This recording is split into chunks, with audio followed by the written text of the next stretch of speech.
गुरुर्ब्रह्मा गुरुर्देवो महेश्वरः तस्मै श्री गुरवे नमः। श्रोता वक्ता श्रीराम समर्थ। जय जय रघुवीर समर्थ।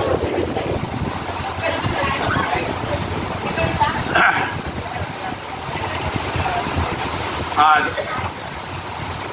आषाढी एकादशी आहे आणि त्यानिमित्त काही 4 शब्द सांगावेत। आजचं आपलं प्रवचन 4:30 ते 5:30 ते 6:30 होईल असं नाही। गर्दीचा अंदाज घेऊन म्हणजे जास्ती गर्दी झाली तर आवडतं म्हणून ते देवापुढे काय ठेवलेलं बुवा ते हे चालू करा मशीन चालू आहे का?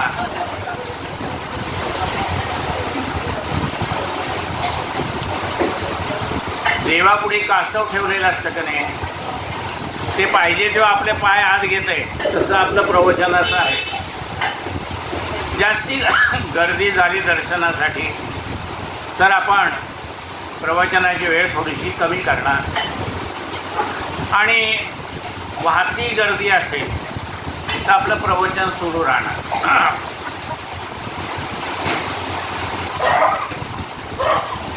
आपल्याला पंढरपूरला पांडुरंग का आला हे माहिती असणारच आहे, पण तरी सुद्धा सांग श्रीकृष्णाला 16,108 स्त्रिया, त्यातल्या 8 पट्टराण्या आणि ज्यावेळेला रुक्मिणी असेल त्यावेळेला भगवंताच्या वामांकावर बसण्याचा अधिकार रुक्मिणीला होता। ती नसेल त्यावेळेला दुसरं, पण तिच्या लेखावर दुसरं कोणी बसणार नाही। एकदा कुंजवनामध्ये रुक्मिणी वेळी गेल्या त्यावेळेला राधा बसलेली होती। ती काही पटकीने उतरली नाही खाली आणि मग तिला राग आला आणि तिथनं ती रुसून जी आली ती पंढरपूरला दिंडीर वनामध्ये आली।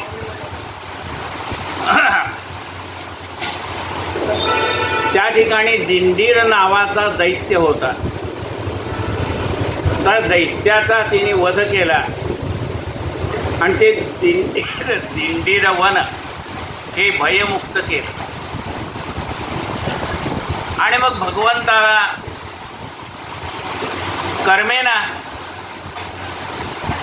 रुक्मिणीबाईशिवाय कर्मेना आणि म्हणून भगवंत तिचा रुसवा काढण्यासाठी पंढरपूरला आले।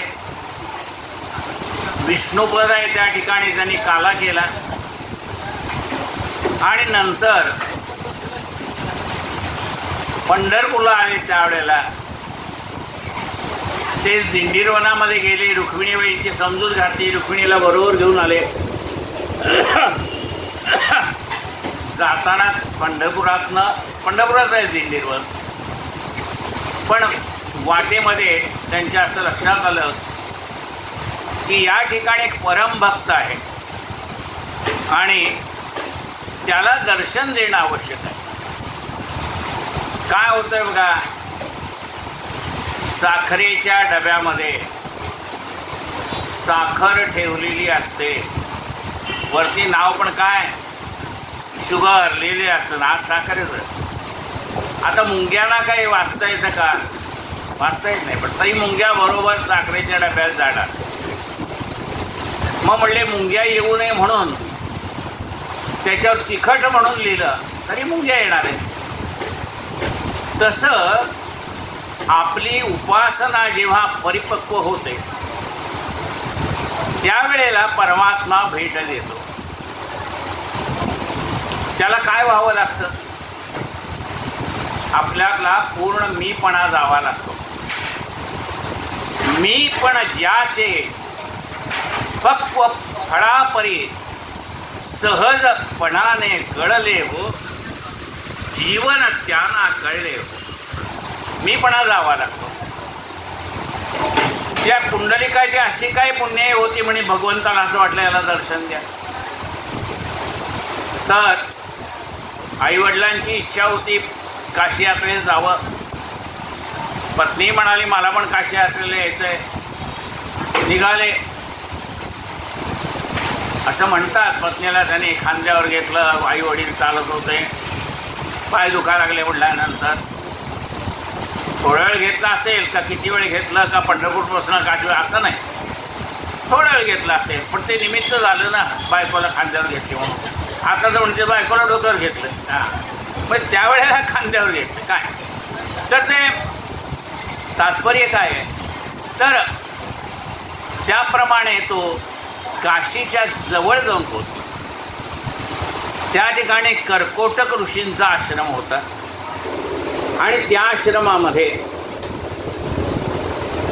3 स्त्रिया पहाटे त्या आश्रमात जायच्या. ऋषी स्नानाला गेले की ते यायच्या आणि पूजेची सगळी तयारी करायच्या आणि ऋषी यायच्या त्यात बाहेर पडायच्या.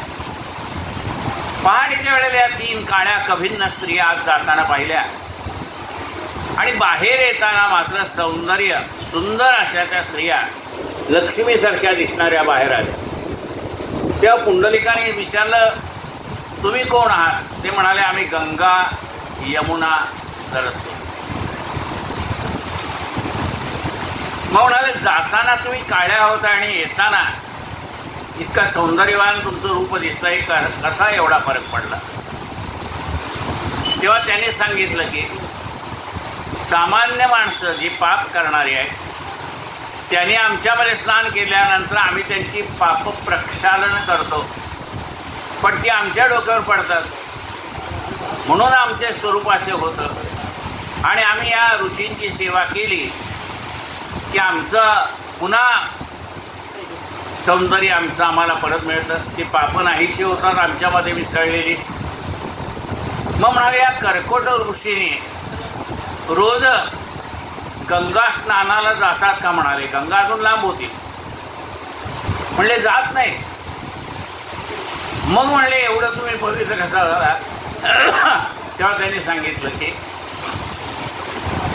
कर्कोट ऋषी आई वडिलांची सेवा करतात, त्यामुळे त्यांचं पुण्य एवढं आहे की त्या पुण्याने आमची सगळी पापं नाहीशी होतात. आणि मग पुंडलिकाला आई वडिलांच्या सेवेचं महत्त्व त्यांना कळलं आणि ते महत्त्व कळल्यामुळे ते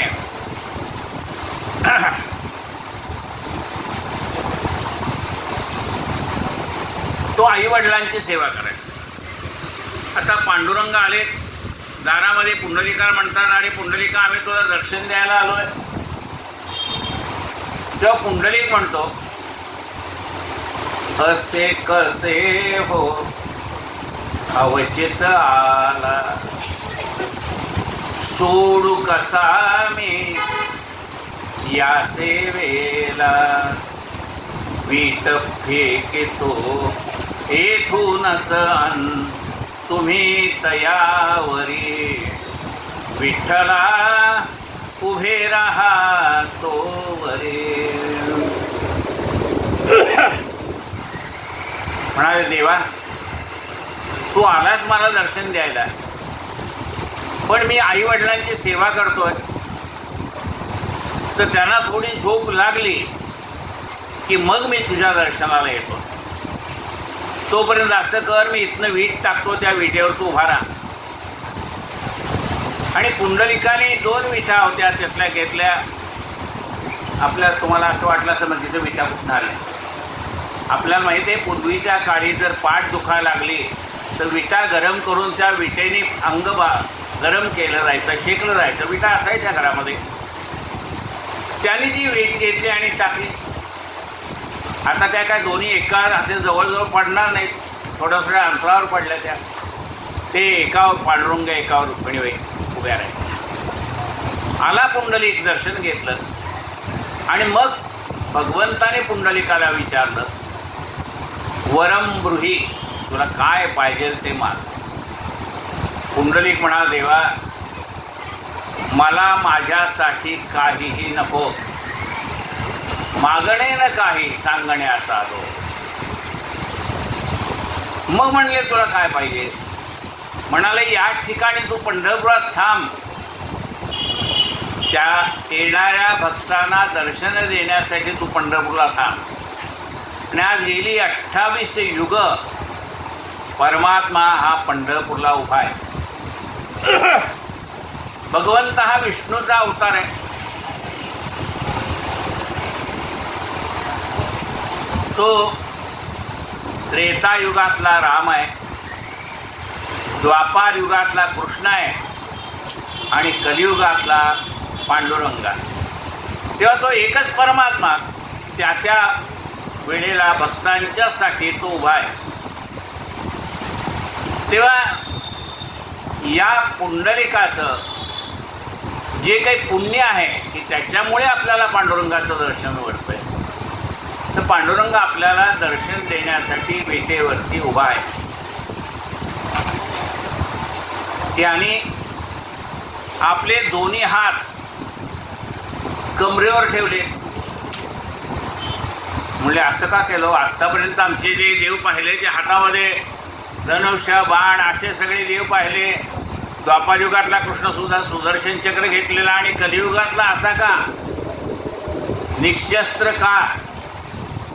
तर कलियुग ज्या वेळेला सुरू झालं त्यावेळेला कलीने कृष्णाला सांगितलं होतं की आता कलियुग सुरू होईल, तेव्हा तू अवतार घेऊ नकोस.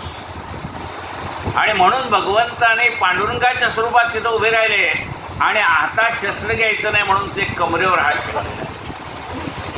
आणि आणखीन एक आध्यात्मिक अर्थ आहे कमरेवर हात ठेवण्याचा, की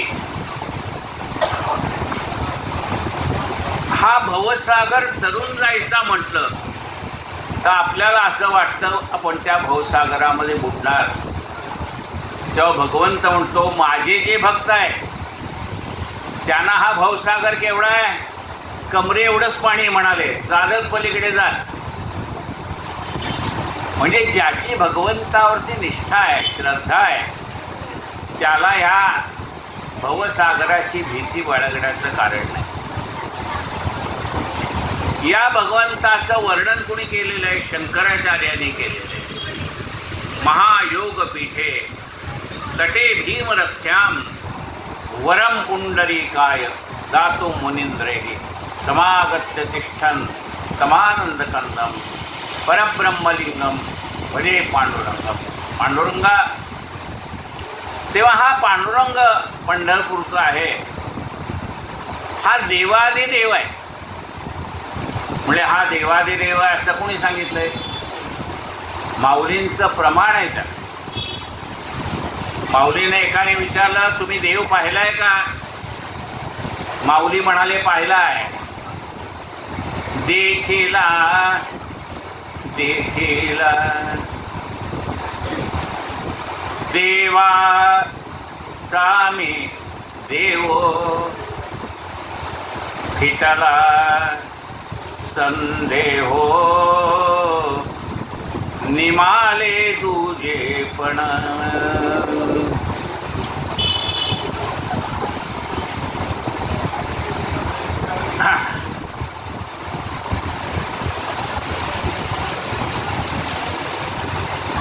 ते वाटले जातील. हा नाही ठीक आहे.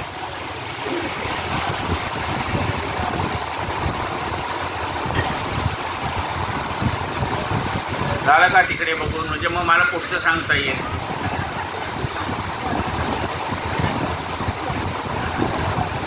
देखिला देखिला देवाचा मी देव पाहिलाय. म्हणले देवाचा देव मी पाहिलेला आहे. माझ्या मनातला संशय नाहीसा झाला. फिटला संदेहो निमाले दुजेपण. माझ्या मनामध्ये असलेलं द्वैत नाहीसं झालं. सद्गुरू काय करतात? आपल्या मनामध्ये असलेलं द्वैत काढून टाकतात. फिटला संदेह. बाप रखुमा देवी वरू. हा कोण आहे म्हणाले देवाचा देव? बाप रखुमा देवी वरू हा भगवंत रुक्मिणी पांडुरंग देखिला देखिला देवाचा मी देऊ फिटला संदेहो निमाले तुझे पण तो म्या देखिला रावुडी पाहता पाहता मनान पुरे धणी पाहता पाहता म्हणाल मी देहभान विसरून गेलो पाया पडू गेले तव मीची मी एकले पाया पडताना तो पांडुरंग वेगळा आणि मी भक्त वेगळा हा भाव माझ्या मनामध्ये होता पण पाया पडल्यानंतर पाहिलं तर सगळं तोच आहे पाया पडू गेले तव मीची मी एकले मी एकटीच राहिली म्हणजे याचा अर्थ हा परमात्माच फक्त शिल्लक राहिला आणि माझा मीपणा नाहीसा झाला तेव्हा असा हा परमेश्वर आहे पांडुरंग आहे मग म्हणाले हा भक्तीला कशाला प्रसन्न होतो हा म्हणजे 10 लाखाची देणगी दिली की प्रसन्न होतो असं आहे का देव पैशाने विकत घेतला जात नाही तुम्ही म्हणता पैशाने विकत घेतला जात नाही पण म्हणजे संत म्हणतात आम्ही विकत घेतला विकत घेतला श्याम बाई मी विकत घेतला श्याम विचारलं तुम्ही श्याम विकत घेतलाय केवढ्याला घेतला तिने सांगितलं जन्मवरीच्या श्वासा इतके मोजियले हरिनाम बाई मी विकत घेतला श्याम आयुष्यभर मी नामस्मरण केले प्रत्येक श्वासाला त्याचं नाव आहे त्या श्वासावरती त्या माझ्या पुण्याईने तो भगवंत मी विकत घेतलाय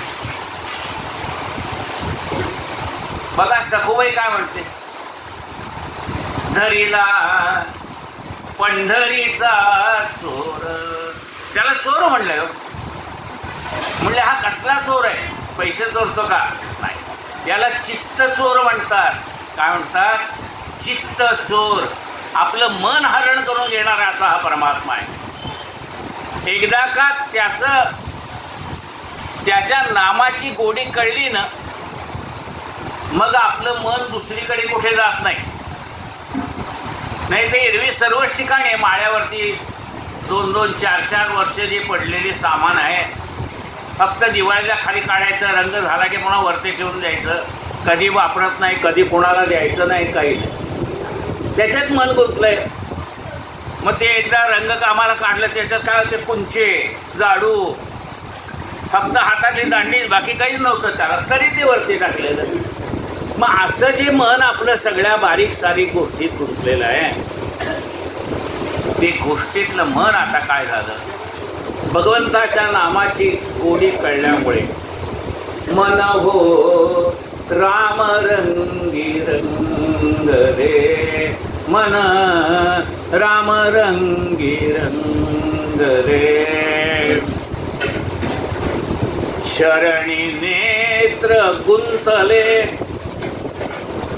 भृंग अंकुशाचे भवतरंगी रंगले मन हो राम रंगी रंगले ते मन त्या भगवंताच्या रंगामध्ये रंगून गेलंय मीरा म्हणते तेरे रंग में रंगई तुझ्या रंगात आम्ही रंगून गेलोय आता अवघा रंग एक झाला सगळा रंग आता नाही झाला एकच रंग आहे तो पांडुरंग मन हो राम रंगी रंग रे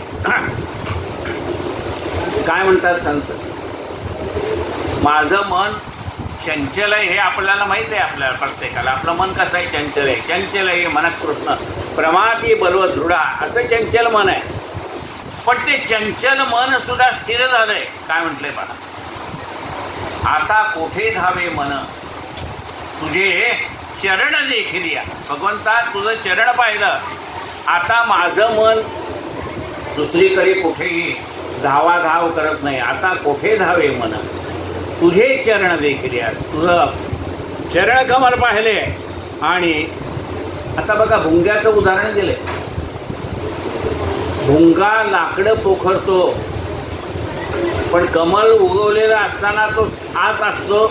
संध्याकाळच्या वेळेला ती कमळाचे देठं बंद होतात आणि मग तो उजाडण्याची वाट पाहतो की उद्या सकाळी कधी कमळ उगलेल, मग मी बाहेर पडेल.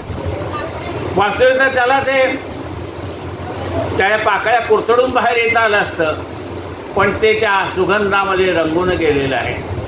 त्याप्रमाणे एकदा का आपलं मन त्या भगवंताच्या चिंतनामध्ये रंगलं की मग काही काळजी करायचं कारण नाही. मग म्हणले नाम कधी घ्यावं, सकाळी आंघोळ झाल्यावर घ्यावं का आंघोळीच्या आधी घ्यावं का सगळी स्वयंपाकाची कामं करून झाल्यावर घ्यावं, कधी घ्यावं. अहो येता जाता बसत उठता घास गिळता घरी दारी शय्ये वरी रती सुखाचे अवसरी समस्तांची लज्जा सोडून भगवत चिंतन करे. येताना जाताना घास घेताना वदनी कवल घेता नाम घ्या श्रीहरी घे. प्रभाते वनी रामचिंतित जावा. म्हणजे त्या देवाचं नाव कधीही तुम्ही घेऊ शकता, त्याला बंधन नाही. पर म्हणे किती घ्यायचं, म्हणजे एकच माळ करायची का 2 माळ करायचे. ते म्हणले तुम्ही श्वास घेताना म्हणता का किती श्वास घेऊ. जसा श्वास आपल्याला सारखाच पाहिजे तसं नाम पण सारखंच पाहिजे. मनामध्ये एकदा ते बघा काय आहे, असं म्हटलंय की अंतःकाळी आपल्या मुखामध्ये देवाचं नाम यावं, असं आपण म्हणतो. अंतःकाळी आपल्या मुखामध्ये देवाचं नाव यावं. अंतःकाळी आपल्या मुखामध्ये देवाचं नाव येत असेल तर त्याला प्रॅक्टिस पाहिजे का नाही. ऐन वेळेला कसं आठवणं आपण, तर ते प्रॅक्टिससाठी आत्तापासून घ्यायचं की अंतःकाळी सुद्धा आपण आपल्या मुखामध्ये भगवंताचं नाम राहील. म्हणून असा हा सगळ्यांच्या मदतीला धावून जाणारा पांडुरंग आहे. तर कुणाकोणाच्या मदतीला धावून गेला. जनी संगे दळण दळी तो गाऊनी गाण्याला भक्तीने बद्ध प्रभू झाला. हा परमात्मा जनी बरोबर दळण दळतोय, गाणी गातोय. दळण दळताना तिला त्याचे श्रम पडू नये म्हणून ती जनाबाईला मदतीला आला. चोखा मेळ्याबरोबर ढोरं उडलेली आहेत त्यांनी. सजन कसाबरोबर विकू लागे मासा असं. नामदेवाला त्याने गुरुच्या रूपामध्ये त्याच्या मनातलं जे द्वैत होतं विष्णू आणि शैव हे त्याच्या मनातलं द्वैत काढून टाकलं. नरहरी सोनाराच्या मनामध्ये द्वैत होतं शैव आणि वैष्णव हा भाग, तर तोही त्याच्या मनातला विकल्प काढून टाकला. म्हणजे परमात्मा हा आपल्या भक्तांच्यासाठी काय करतो तर आपल्या मनामध्ये जो विकल्प आहे तो काढून टाकतो. आपण पुष्कळ वेळा अनुभव असतो. कुठल्याही आपण देवळात गेलो तर त्या ठिकाणी आपल्याला आपलाच देव बसलेला दिसतोय. म्हणजे असं का होतं.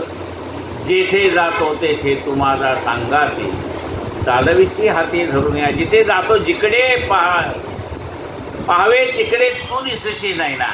म्हणजे आपल्याला त्या परमात्म्याचं दर्शन त्या समोरच्या मूर्तीमध्ये होतं. त्याचं कारण असं आहे आपल्या मनामध्ये जो भाव आहे. रामदास स्वामी पंढरपूरला निघाले होते. वाटेमध्ये जेजुरीपासून जात असताना एका काळ्या घोड्यावर बसलेला मनुष्य भेटला. ते म्हणले तुम्ही सगळ्यांच्या आरत्या केल्या पण माझी केली नाही. आणि मग त्यांच्या लक्षात आलं की अरे आपण खंडोबाची आरती केली नाही आणि मग त्यांनी खंडोबाची आरती केली. पंचानन हयवाहन सुरभूषित लीला, खंडा मंडित दंडित दानवावलीला, मणिमल्ल मर्दुनी हा धूसर पिवळा, करी कंकण भाशिंगे सुमनांच्या माळा. जय देव जय देव जय शिवलारी, वारी दुर्जन वारी तारी, सज्जन तारी निंदका पहारी. तेव्हा त्याची आरती केली. पंढरपूरला गेले. पांडुरंगाला पाहिल्याबरोबर ते काय म्हणतात, येथे उभा का श्रीरामा.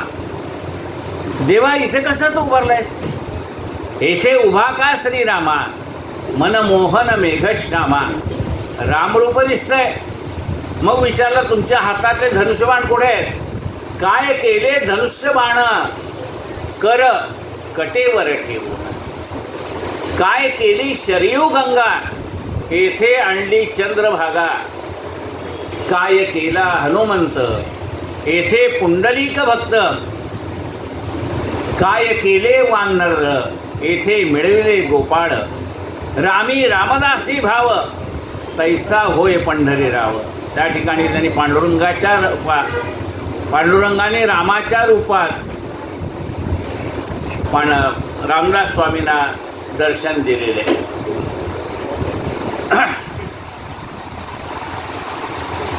म्हणजे भगवंताने प्रत्येकाला त्या वेळेला त्याच्या मनामध्ये असलेलं द्वैत काढून टाकलेलं आहे आणि त्यांना आपल्या नामाची गोडी लावलेली आहे.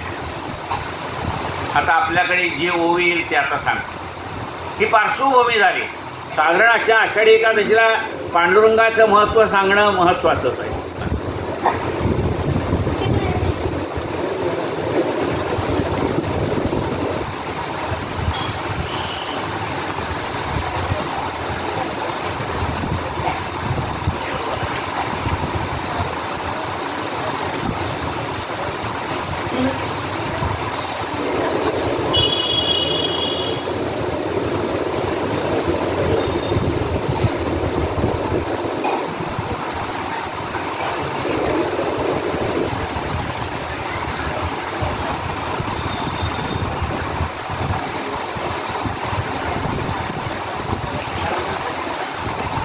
अध्याय 18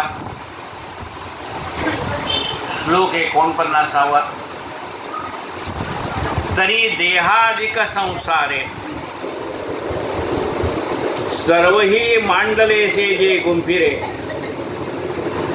तेथ नातुडे तो वागुरे वारा जैसा. पै परिवाकाची वेळे फळ देथे ना देठू फळे, न धरे तैसे स्नेह कुळे सर्वत्र होय.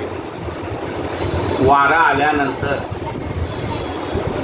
जे फळ परिपक्व झालेलं आहे ते गळून पडत आहे. पुत्र वित्त कलत्र, मुलं पैसा पत्नी हे झाली या स्वतंत्र. माझे न म्हणे पात्र विषयाचे जैसे. ही मुलं आपल्या पायावरती उभी राहिली की मग त्याच्यामध्ये गुंतलेलं मन हळूहळू बाहेर पडायला. पैसा भरपूर झाला, आता काही देवा आवश्यकता नाही म्हटल्यानंतर पैसे मिळवण्याची लालसाही कमी होत जाते. पैशाविषयीचं आकर्षण कमी होत जातं. पुढे पुढे आपल्याला माहीत आहे नवरा बायकोचं फक्त प्रेम राहतं, वैश्विक प्रेम नसतं. ते एकमेकाच्या वरती असलेलं प्रेम ते मात्र राहतं. हे असो विषय जाते. बुद्धी पोळली ऐसी मागोती, पाऊले घेऊन एकांती हृदयाचारी. आणि जसजसे प्रपंचामध्ये अनुभव यायला लागतात तसतसं मन प्रपंचातनं हळूहळू बाहेर निघायला लागतं. आणि मग त्या म्हणतो विषय जनित सुखे सौख्य होणार नाही, तुझं विण रघुनाथा ओखटे सर्व काही. भजन रहित रामा सर्व ही जन्म गेला, स्वजन जनधनाचा व्यर्थ माया स्वांत केला. रघुपती मती माझी आपुलीसी करावी, सकळ त्यजिनी भावे कास तुझी. ऐसिया अंतःकरण बाह्य येतात याची आण न मोडी समर्था भेण जासे जैसे तैसे ऐक्याचे मुठे माझिवडे चित्त किरीटी करून वेधी नेहटी आत्मयाचा. हळूहळू त्याचं मन आपल्या आत्मारामाशी एकरूप व्हायला लागतं. तेव्हा दृष्टादृष्ट स्पृहे निमणे झाले जे आहे आगी दडपली आभे राहिले जैसे. अग्नी शांत झाल्यानंतर म्हणजे अग्नी ज्यावेळेला प्रज्वलित आहे त्यावेळेला आपल्याला अग्नीला हात लावता येत नाही, चटका बसतो. पण अग्नी शांत झाल्यानंतर मग त्या राखेला हात लावताना काही वाटत नाही, कारण आता भय नाहीचं झालंय. तशी सगळी मनातली आग म्हणजे तृष्णा ती कमी झाल्यानंतर आता भय राहिलं नाही. म्हणून निमालिया मानसी स्पृहा नासोनी जाया पैसे किंबहुना त्वैसी भूमिका पाडवी. आणि त्यामुळे मनाचा निग्रह झालाय. आता आपल्याला कुणासाठी काहीही करायचं नाही, जेवढं करायचं होतं तेवढं करून झालंय. आता काय केलंय, मनाचा निग्रह झाला. बघा काय म्हणतंय, म्हणून निमालिया मानसी नियमिलिया मानसी. म्हणून मनाचा एक निग्रह झालाय. स्पृहा नासोनी आपैसी ती जेवढी काही अपेक्षा होती ती हळूहळू हळूहळू कमी होत गेली. स्पृहा नासोनी जाय आपैसी किंबहुना त्वैसी भूमिका पावे. अशा रीतीने त्याचं मन शांत होऊन जातं. मनाची भगभगच थांबते. हे पाहिजे ते पाहिजे ते पाहिजे काही नाही. कोणी मला विचारला तरी ठीक आहे, नाही विचारलं तरी ठीक आहे. कोणी बोलवलं तरी ठीक आहे, नाही बोलवलं तरी ठीक आहे. भाऊ गुरुजी तुमचा 75चा कार्यक्रम झाला होता, आम्हाला नाही बोलवलं असं काही म्हणायचा कार्यक्रम नाही ना. बोलवलं तर उत्तम आहे, गेलो असतो. नाही बोलवलं तर आणखीन उत्तम आहे. म्हणजे आपल्या मनाला एरवी आपल्याला मानापमानाची कल्पना असते का बोलवलं नाही. पण ज्या वेळेला ह्या अवस्थेला आपण येऊन पोचतो मनाच्या अवस्थेला, त्यावेळेला कोणी बोलवलं तरी आनंद आहे, नाही बोलवलं तर दुःख नाही. पै अन्यथा बोधू आघवा मावळो निदया पांडवा बोध मातीची जीवा ठावो होय. धरवणीचे धरवणी वेचे सरे तैसे भोगे प्राचीन पुढे नवे तौन उपरे काहीचे करू. मागच्या जन्म बघा, वारा थांबला ना तरी काही वेळ झाडावरची पानं सळसळ सळसळ करत असतात. तसं आपलं मनाची दगदग स्पृहा इच्छा कमी जरी झाल्या असल्या तरी मागच्या जन्मात केलेले भोग ते आपल्याला भोगावेच लागतात. काय म्हणताय पहा, धरवणी वेचे सरे तैसे भोगे प्राचीन पुणे तव नवे तव नुपकरे काही केलं. आता त्याला नवीन काही कर्म करावं असं वाटत नाही. जे मागच्या जन्मात केलेलं आहे ते सगळं भोगून संपवतो. आता पुढच्या जन्मासाठी नवीन कर्म काही करायचं नाही. करायचं ते निरपेक्ष भावनेने करायचं. काय म्हटलंय, कर्मण्ये वाधिकारस्ते मा फलेषु कदाचन. आपल्याला आपल्या मुलाबाळांच्या विषयी असणारी कर्तव्य करावीच लागतात. मा फलेषु कदाचन, त्यांनी आपल्यासाठी काही करावं असं जे पूर्वी वाटत होतं ते आता वाटत नाही. ही मनाची अवस्था आहे, हे लक्षात घ्या. आता वाटत नाही. बोलवलं तर मी 4 दिवस तुझ्याकडे येईल, नाही बोलव तर तू तुझ्या घरी आनंदात राहा, मी माझ्या घरी आनंदात.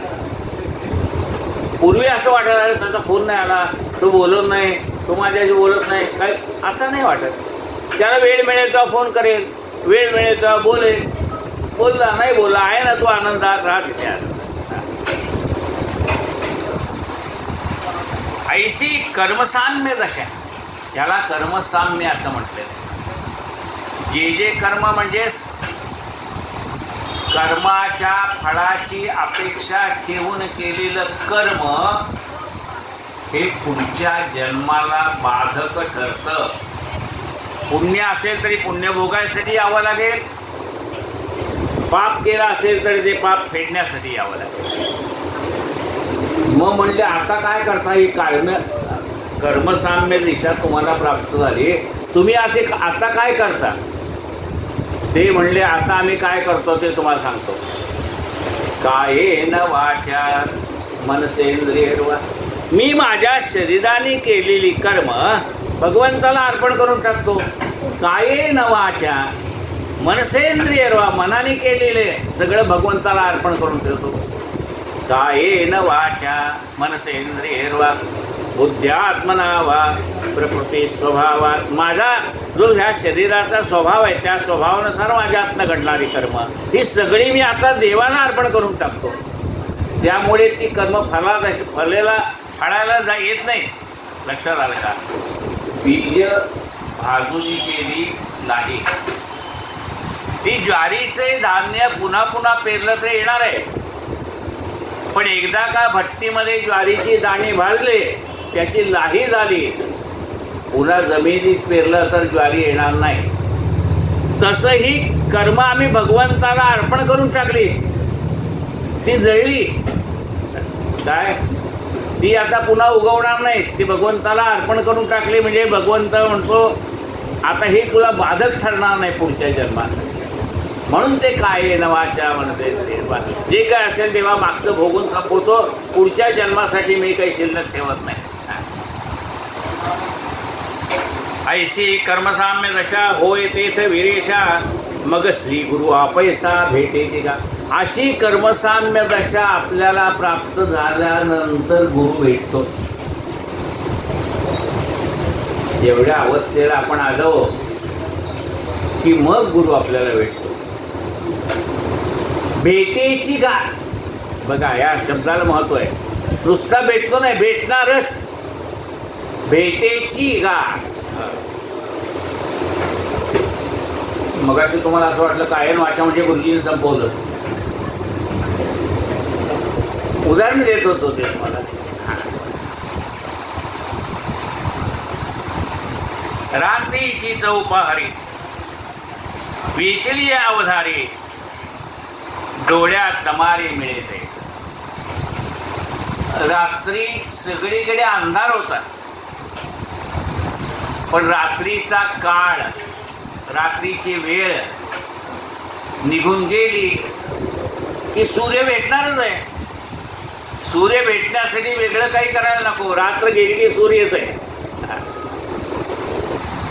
रात्रीची चौपहारी, 4 प्रहर रात्रीचे संपले की सूर्य भेटणार हे नक्की आहे.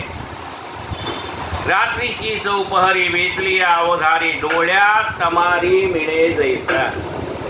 का येऊनी फळाचा घडू, पारुष्वी केळीची वाढू, गुरु भेटून करी पाडू मोक्षात ऐसा. फळाचा घड, कच्ची केळी कोणी खाते का, पिकावे लागतात. तसं आपलं मन सुद्धा परिपक्व व्हावं लागतं, मग गुरु भेटतो आपल्याला. मग आलिंगिल्या पौर्णिमा, उणीव सांडी चंद्रमा, तैसे होय विरोत्तमा गुरुकृपादया. चंद्राला क्षय आहे, म्हणजे वद्य पक्षामध्ये एक एक काळा कमी होत जाते आणि शुद्ध पक्षामध्ये एक काळेने वाढत जातो. जसजसा हळूहळू वाढत जातो तसं पौर्णिमेला तो पूर्णचंद्र होतो, म्हणजे त्यावेळेला आपल्या मूळ स्वरूपाला प्राप्त होऊन जातो. तसं आपण गुरुकृपेने हळूहळू हळूहळू हळूहळू वरच्या पायरीवर चढत आत्मस्वरूपाला पात्र होऊन जातो. आपण कोण आहे ते आपल्याला कळतं. चिदानंद रूप शिवोहम शिवोहम. मग आलिंगिल्या पौर्णिमा, उणीव सांडी चंद्रमा, तैसे होय विरोत्तमा गुरुकृपात आहे.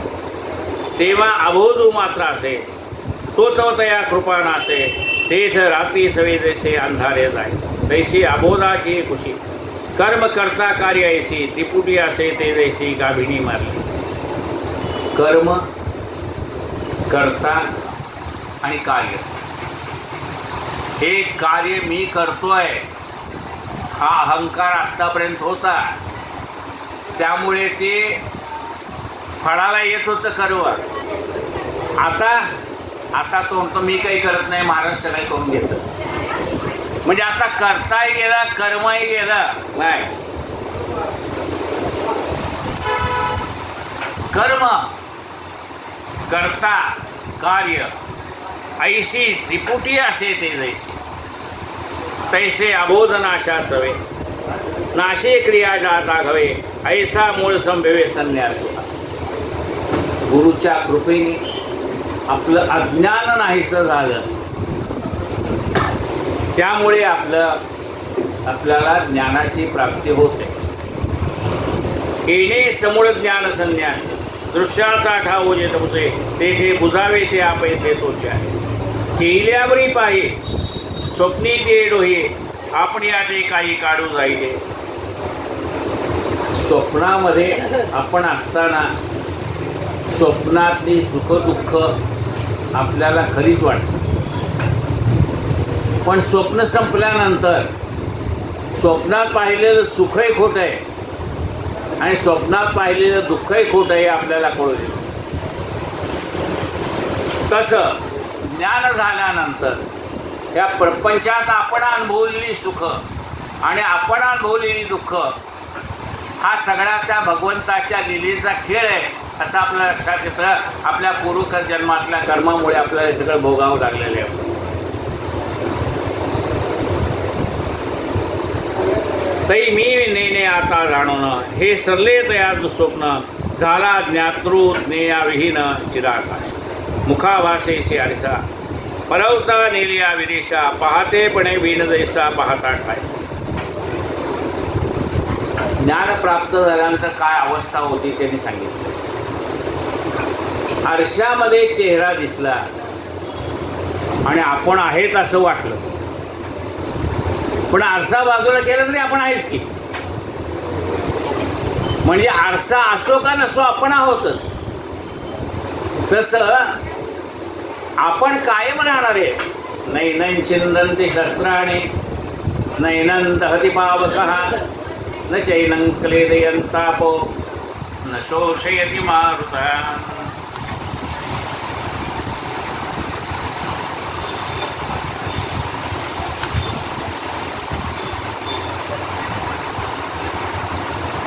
तैसे नेणणे जे गेले तेने जाणणेही नेले मग निष्क्रिय उरले जन्मार्गाचे. आपल्याला आधी काही कळत नव्हतं म्हणून आपण गुरुला शरण गेलो आणि ज्ञान झाल्यानंतर मग त्याचा टेंबा मिळत होतो का मला खूप ज्ञान झालंय म्हणून. मग जो म्हणतो मला सगळं कळलंय समजायचं त्याला काहीच कळलं नाही. म्हणजे आधी नेणतपण जे होतं अज्ञान जे होतं ते नाहीसं झालं आणि ज्ञान झाल्यानंतर ज्ञानाचा जो अहंकार होता तोही नाहीसा झाला. गुरुकृपेने ज्ञानाचा अहंकार पण नाहीसा होऊन जातो. आधी अज्ञान गेलं आणि गुरुकृपेने झालेलं ज्ञानाचा अहंकारही निघून गेला. मी झालो ऐसे जो म्हणे तो काहीच नेणे असं म्हटलेलं आहे. तेच स्वभावे धनंजया नाही कोणतीची क्रिया म्हणून प्रवादो तया निष्कर्म ऐसा.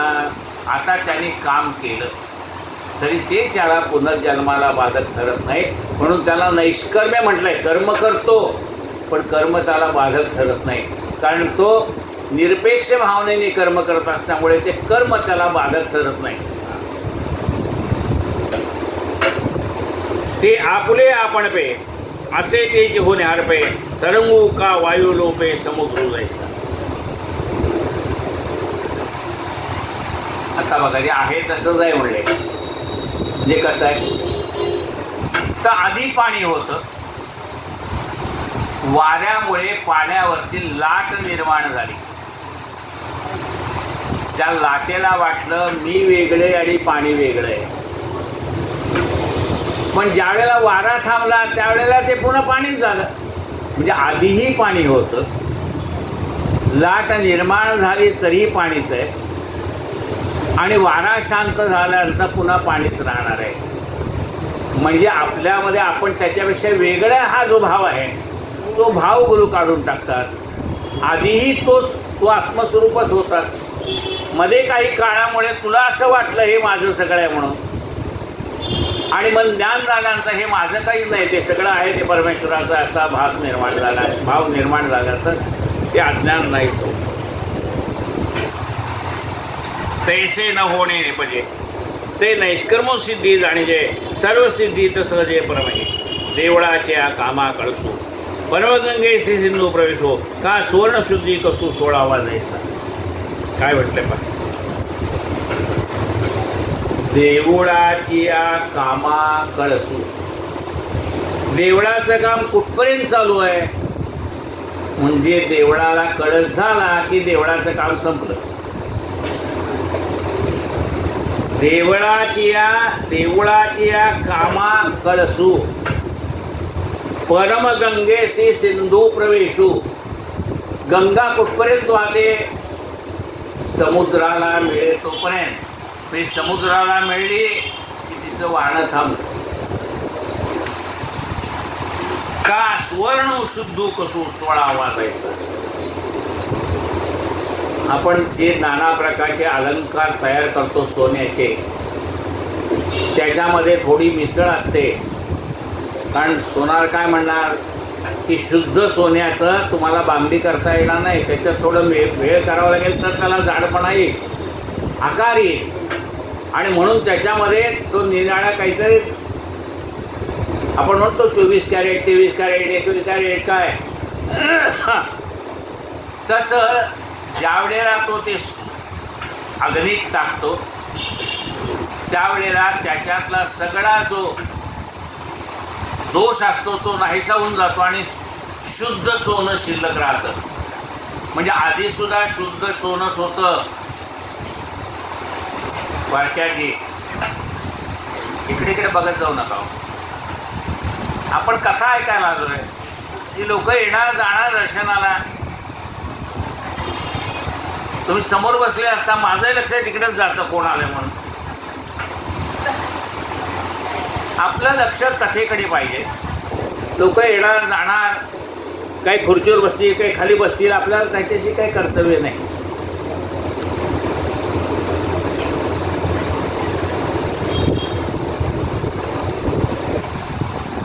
म्हणजे आधीही सोनं होतं. अलंकार घडवतानाही त्याच्यामध्ये जरी मिसळ केली तरी त्याला सोन्याचा अलंकारच म्हटलं जात होतं. आणि त्याच्यातला आता अशुद्धपणा काढून टाकल्यानंतर सुद्धा सोनंच आहे.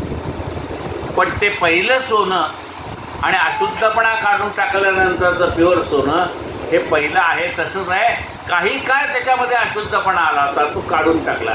सद्गुरू आपल्यामध्ये निर्माण झालेला हा जो अशुद्धपणा आहे तो सगळा काढून टाकतो आणि ओरिजिनल स्वरूपामध्ये आपल्याला आणतो. चिरानंद रूप शिवोह ये परते काही निपजणेच नाही म्हणून म्हणिपे पाही परमसिद्धी ते. याला परमसिद्धी असं म्हटलंय. परी हेची आत्मसिद्धी जो कोणी भाग्यनिधी श्री गुरुकृपा लब्धी काळीपाल. आता ही अशी आत्मस्वरूपाला प्राप्त होण्याची सिद्धी, त्याला परमसिद्धी म्हटलंय. ती केव्हा प्राप्त होईल ते सुद्धा माऊलीने सांगितलंय. तेवढी ओवी सांगतो आणि संपलं. परी हेची आत्मसिद्धी जो कोणी भाग्यनिधी. ही आत्मसिद्धी कुणाला मिळते, जो कोणी भाग्यनिधी. जो भाग्यवान आहे त्याला ही आत्मसिद्धी प्राप्त होते. परी हेची आत्मसिद्धी जो कोणी भाग्यनिधी केव्हा मिळते, गुरु कृपा लब्धी काळी पावे. जेव्हा गुरुची कृपा होईल त्यावेळेला ही सिद्धी तुम्हाला प्राप्त होईल. म्हणून गुरुची कृपा आपल्यावरती पाहिजे. म्हणून देवाला काय मागायचं आहे तर देवा तुझी अखंड कृपा राहू दे. थोड्या वेळ झाली पुन्हा कमी झाली असं नको. अखंड वाहे गुरु कृपेचा सदैव येथे धरा. शेगावाच्या गजाननाचे स्मरण तुम्ही हो करा. हवी कुणाला सांगा तुमची श्रीखंड आणि पुरी. प्रसन्न माझा देव गजानन चूर्ण भाकरीवरी.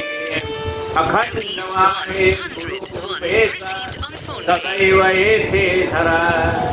शेगावाच्या गजाननाचे स्मरण तुम्ही हो करा. अशी ही अखंड कृपा आपल्या गुरुची आपल्यावर राहावी आणि आपल्याला आपल्या आत्मस्वरूपाचं दर्शन घडावं अशी आज या आषाढी एकादशीनिमित्त महाराजांच्या चरणी प्रार्थना करतोय आणि या ठिकाणी कथेला विराम देतोय. आरती